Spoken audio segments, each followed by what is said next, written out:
Avez-vous déjà ressenti qu'il manquait quelque chose dans votre vie, même en ayant tout ce que le monde considère comme essentiel? Peut-être que le succès professionnel, les biens matériels ou la reconnaissance n'ont pas suffi à combler ce vide intérieur.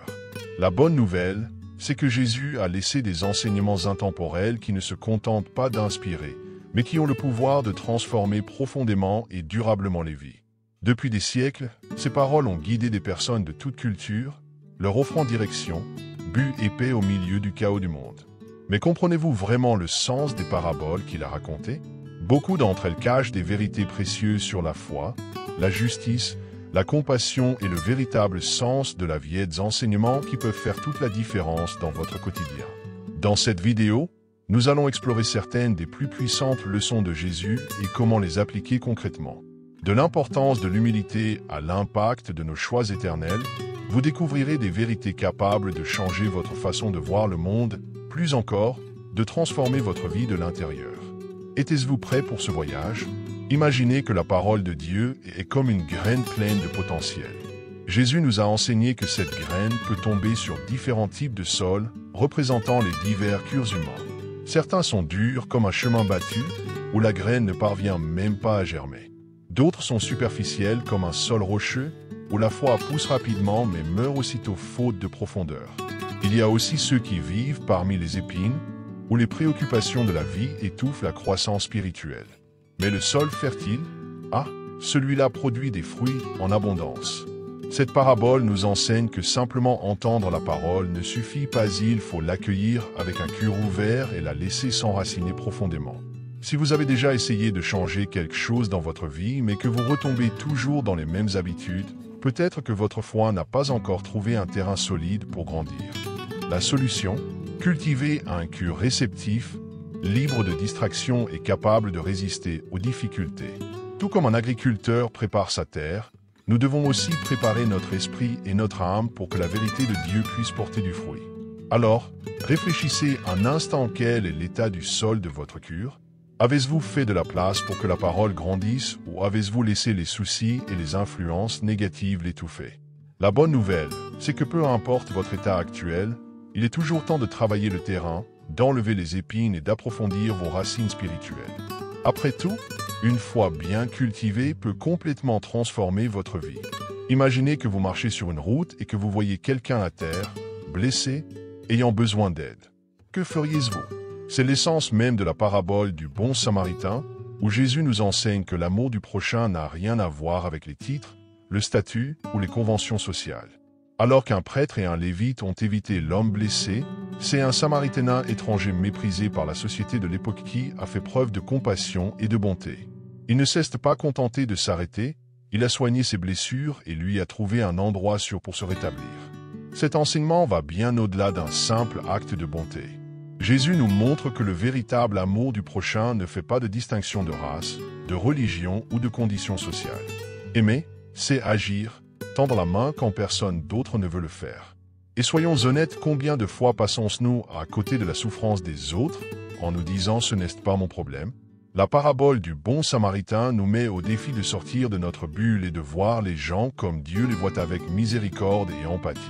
Alors, posez-vous cette question, avez-vous été un bon samaritain pour ceux qui vous entourent? Aider ne signifie pas seulement secourir une personne dans la rue, mais aussi écouter un ami, soutenir quelqu'un en difficulté ou simplement traiter les autres avec justice et gentillesse. Le véritable amour ne se trouve pas seulement dans les paroles, mais dans les actions quotidiennes qui révèlent qui nous sommes réellement. Dans le monde où nous vivons, le bien et le mal grandissent côte à côte, souvent de manière imperceptible. C'est exactement ce que Jésus a illustré dans la parabole de l'ivraie et du blé. Un agriculteur sème du blé dans son champ, mais pendant la nuit, son ennemi vient semer de l'ivraie au milieu des cultures. L'ivraie et le blé poussent ensemble, indistinguables jusqu'à la moisson, où ils sont enfin séparés, le blé est récolté et conservé, tandis que l'ivraie est brûlée. Cette parabole parle du jugement final et de la séparation entre les justes et les impies. Mais avant la moisson, les deux coexistent dans le même espace, ce qui signifie que ce qui semble bon ne l'est pas toujours vraiment, et que tout ce qui pousse ensemble n'a pas nécessairement le même destin. Combien de fois nous sommes-nous sentis frustrés en voyant des personnes mauvaises prospérer tandis que les justes souffrent? Jésus nous enseigne que le jugement appartient à Dieu et qu'au moment venu, il séparera ceux qui ont vécu selon ses principes de ceux qui ont choisi une autre voie. La question n'est pas de savoir si le mal existe, mais comment nous y faisons face sans perdre notre foi et notre vigilance. Le grand défi pour chacun de nous est le suivant: grandissons-nous comme du blé ou comme de l'ivraie? Le blé représente ceux qui suivent les enseignements de Jésus, recherchent la justice divine et vivent avec compassion et bonté. L'ivraie, en revanche, symbolise ceux qui s'éloignent de la vérité et vivent uniquement pour eux-mêmes. La moisson arrivera pour tous. Et lorsque ce jour viendra, quel type de fruits aurons-nous produit? C'est une réflexion que nous ne pouvons pas ignorer. Qui n'a jamais pris une mauvaise décision et ressenti du regret par la suite? La parabole du Fils prodigue nous montre que le repentir et la miséricorde de Dieu vont de pair. Un jeune homme demande son héritage à son père et part découvrir le monde, gaspillant tout dans des plaisirs éphémères. Une fois sa fortune épuisée, il se retrouve seul, affamé et obligé de travailler comme gardien de porcs, ce qui, pour un juif, était la plus grande humiliation possible. C'est seulement à ce moment-là qu'il réalise son erreur et décide de rentrer chez lui, s'attendant à être traité comme un simple serviteur. Mais à sa grande surprise, son père l'accueille à bras ouverts et célèbre son retour avec une grande fête. Cette histoire est une puissante leçon sur le pardon, la rédemption et l'amour inconditionnel.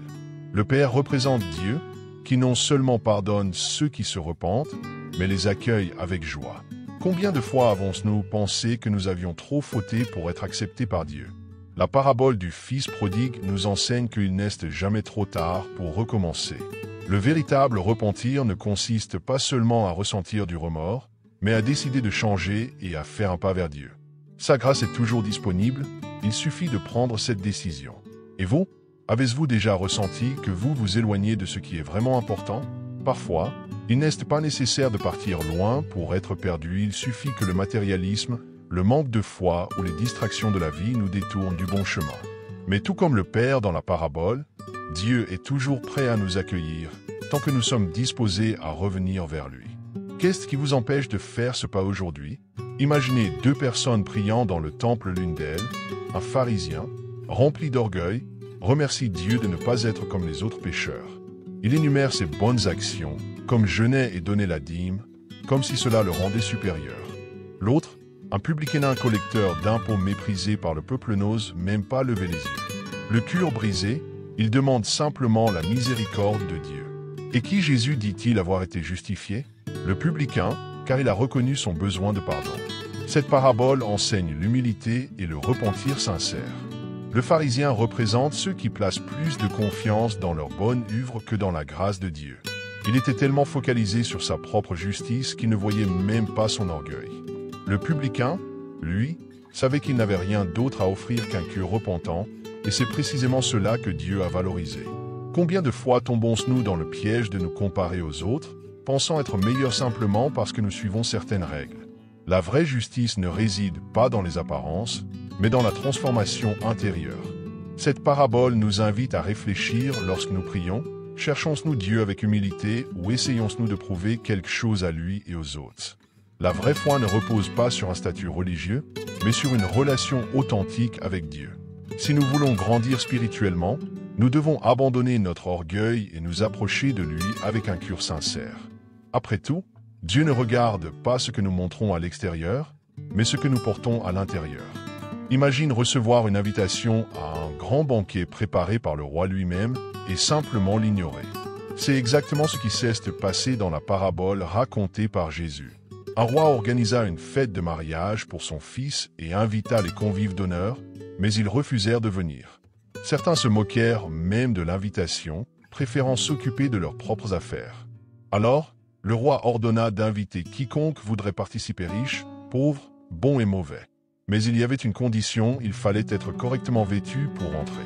Ceux qui essayèrent d'y aller sans la tenue appropriée furent expulsés. Cette histoire représente l'invitation ouverte de Dieu à tous pour entrer dans son royaume. Mais elle nous enseigne aussi qu'il ne suffit pas d'accepter l'invitation, il faut être préparé. Le vêtement symbolise la transformation et la sainteté que Dieu attend de nous. Il ne suffit pas de dire « je crois » si nos actions ne reflètent pas cette foi. Dieu ne rejette personne, mais il exige un cœur prêt à changer. Beaucoup veulent les bénéfices du royaume des cieux, mais sans renoncer à ce qui les éloigne de Dieu. Et vous, acceptez-vous l'invitation de Dieu seulement en parole, ou vous préparez-vous réellement pour ce grand banquet spirituel? La véritable foi exige un engagement, ce n'est pas seulement croire, mais vivre cette croyance au quotidien. L'opportunité est ouverte, mais c'est à chacun de décider comment répondre à cet appel.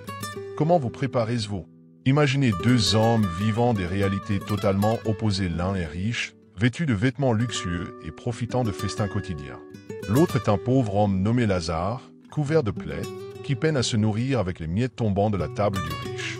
Un jour, tout demeurant tel, c'est là que le grand contraste apparaît.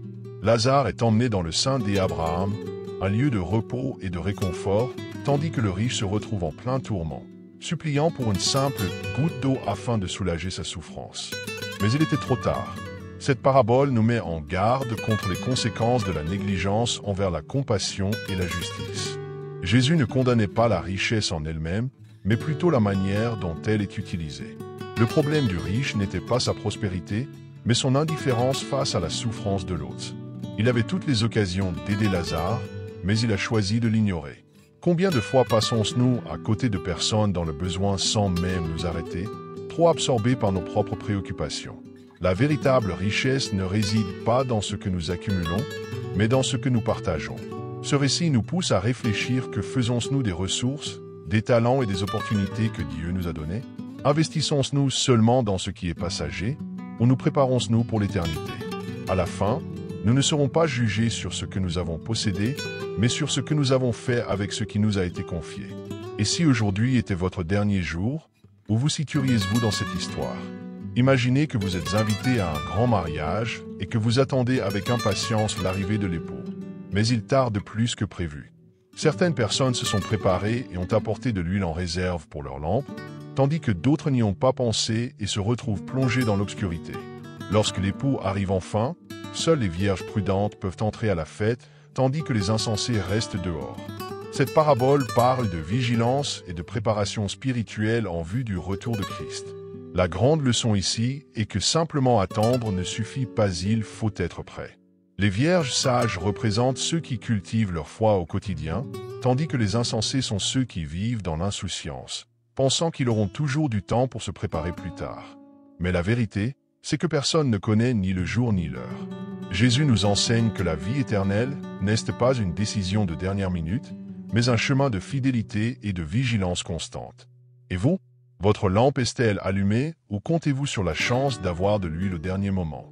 La foi ne peut ni s'emprunter ni s'improviser. Chacun est responsable de sa propre marche spirituelle. Le moment de se préparer n'est pas demain, ni quand la vie sera plus calme. Le moment, c'est maintenant. Si Jésus revenait aujourd'hui, seriez-vous prêt? Imaginez un berger qui a 100 brebis et qui, en réalisant que l'une d'elles s'est égarée, laisse les 99 autres pour partir à sa recherche. Il traverse des vallées, grimpe des montagnes et affronte des dangers jusqu'à ce qu'il la retrouve. Et quand il la retrouve, il ne la réprimande pas, il la porte sur ses épaules et célèbre son retour avec une immense joie. Cette parabole nous enseigne l'amour inébranlable de Dieu et sa volonté de rechercher ceux qui se sont éloignés. Jésus nous montre que chaque personne a une valeur immense aux yeux de Dieu. Il arrive souvent que nous nous sentions insignifiants, comme si nos erreurs nous avaient définitivement éloignés de son amour. Mais cette parabole nous rappelle que Dieu ne renonce jamais à nous. Il n'attend pas que nous revenions parfaits, mais que nous soyons simplement disposés à être retrouvés. Peu importe jusqu'où nous sommes allés, il est toujours prêt à nous ramener à lui. Et vous êtes-vous déjà senti perdu, éloigné de Dieu? Nous pensons parfois devoir tout arranger nous-mêmes avant de chercher sa présence. Mais en réalité, Dieu nous cherche déjà, il attend simplement que nous acceptions son étreinte. La véritable transformation commence lorsque nous reconnaissons que nous avons besoin d'être sauvés. Aujourd'hui, est-ce que Dieu vous appelle à revenir vers lui? Imaginez un homme qui a eu une récolte si abondante qu'il ne savait plus où stocker tout son grain.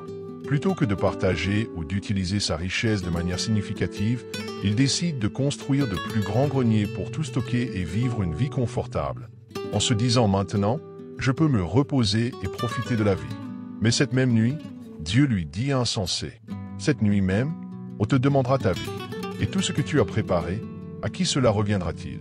Cette parabole nous met en garde contre le danger de placer notre confiance dans la richesse matérielle plutôt que dans la richesse spirituelle. Jésus ne condamnait pas la réussite financière, mais l'état d'esprit égoïste et le faux sentiment de sécurité que l'argent peut procurer. Le problème de l'homme riche n'était pas sa prospérité, mais le fait qu'il ait vécu uniquement pour lui-même, sans penser aux autres et sans se soucier de son éternité. Combien de fois tombons-nous dans l'illusion que posséder plus nous apportera la paix et le bonheur? Cette parabole nous rappelle que rien de ce que nous accumulons ici-bas ne nous suivra dans la vie éternelle. Et vous, où investissez-vous votre vie? Travailler et prospérer est important. Mais équilibrons-nous cela avec ce qui a réellement de la valeur? La vraie richesse ne réside pas dans ce que nous possédons, mais dans l'impact que nous avons sur les autres et dans notre relation avec Dieu. À la fin de notre parcours, qu'aurons-nous construit qui durera vraiment? Après avoir exploré les paraboles et les enseignements de Jésus, une question demeure: comment pouvez-vous appliquer tout cela dans votre vie? Chaque histoire apporte une précieuse leçon sur la foi, la compassion, l'humilité, la vigilance et le véritable but de la vie. Mais la transformation ne se produit que lorsque nous laissons ces vérités façonner notre cœur et nos actions. Il ne suffit pas seulement de connaître les enseignements de Jésus, il faut les vivre au quotidien. Alors, quelle parabole a le plus résonné en vous? Peut-être celle du Fils prodigue, qui nous rappelle qu'il y a toujours un chemin de retour. Ou celle du bon Samaritain, qui nous pousse à agir avec plus d'amour et d'empathie. Ou encore celle du riche insensé, qui nous met en garde contre la recherche aveugle des richesses matérielles. Chacun de ces enseignements a le pouvoir de transformer votre vie, si vous l'acceptez. Maintenant, la prochaine étape est entre vos mains. Êtes-vous prêt à mettre ces principes en pratique? Si ce message a touché votre cœur, ne le gardez pas pour vous partager avec quelqu'un qui pourrait en avoir besoin. Et bien sûr, si vous souhaitez continuer à découvrir les enseignements de Jésus, abonnez-vous à la chaîne et activez les notifications pour ne manquer aucun contenu à venir.